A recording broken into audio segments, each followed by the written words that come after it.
ದೊಡ್ಡೇರಿ ಹೋಬಳಿ ನಾನು ಶಾಸಕ ಆಗಿದ್ದು 2004ರಲ್ಲಿ ಆಗಿದ್ದು. ಆಗ ಈ ಕಾಂಗ್ರೆಸ್ ಪಾರ್ಟಿ ನನಗೆ ಸರಿಯಾಗಿ ಗೌರವ ಕೊಡ್ಲಿಲ್ಲ ಅಂತ ನಾನು ಜನತಾದಳಕ್ಕೆ ಸೇರ್ಕೊಂಡು ಈ ಜಿಲ್ಲೆನಲ್ಲಿ ಸ್ಪರ್ಧೆ ಮಾಡಿದಾಗ ಕಂಪ್ಲೀಟ್ ಕಾಂಗ್ರೆಸ್ ವೈಟ್ ವಾಶ್ ಮಾಡಿದ್ದು. ಕಾಂಗ್ರೆಸ್ ಕಂಪ್ಲೀಟ್ ಮುಗಿಸಿದ್ದು ಅಲ್ಲ. ತಿರ್ಗಾ ಆ ಸಂದರ್ಭ ಗೊತ್ತೈತೆ ಏನೋ ಗೊತ್ತಿಲ್ಲ, ನೋಡೋಣ ಏನಾಗ್ತದೆ ಮುಂದಕ್ಕೆ.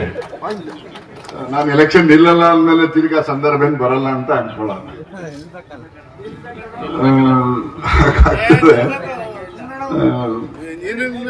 ಆಯ್ತಪ್ಪ, ನೀನ್ ಹೇಳ್ದಂಗೆ ನಾನು ಕೇಳೋದು ಆಯ್ತಲ್ವ, ಮತ್ತೆ ಸುಮ್ಮನೆ ಕೂತ್ಕೊಂಡ್ಬಿಡಿ. ಈಗ ಇಲ್ಲಿ ರಾಜಕಾರಣದಲ್ಲಿ ಯಾರು ಶಾಶ್ವತ ಶತ್ರುಗಳು ಇರೋದಿಲ್ಲ, ಶಾಶ್ವತ ಮಿತ್ರರು ಇರೋದಿಲ್ಲ. ನಾನು ಮೋಟರ್ ಸೈಕಲ್ ರ್ಯಾಲಿ ನೋಡ್ಕೊಂಡ್ ಬಂದೆ, ಒಬ್ರು ಒಂದು ಬಾಟ ಹಿಡಿದಿಲ್ವಲ್ಲ, ಯಾಕೆ ನಾನೇ ಬಿಟ್ಬಿಟ್ಟಿದ್ದೀನ ಕಾಂಗ್ರೆಸ್.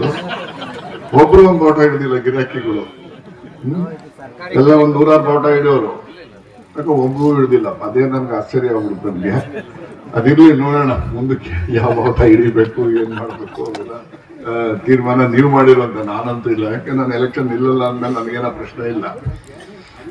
ರಾಜಕಾರಣದಲ್ಲಿ ಯಾರು ಶತ್ರು ಇರೋದಿಲ್ಲ, ಯಾರು ಮಿತ್ರರು ಇರೋದಿಲ್ಲ.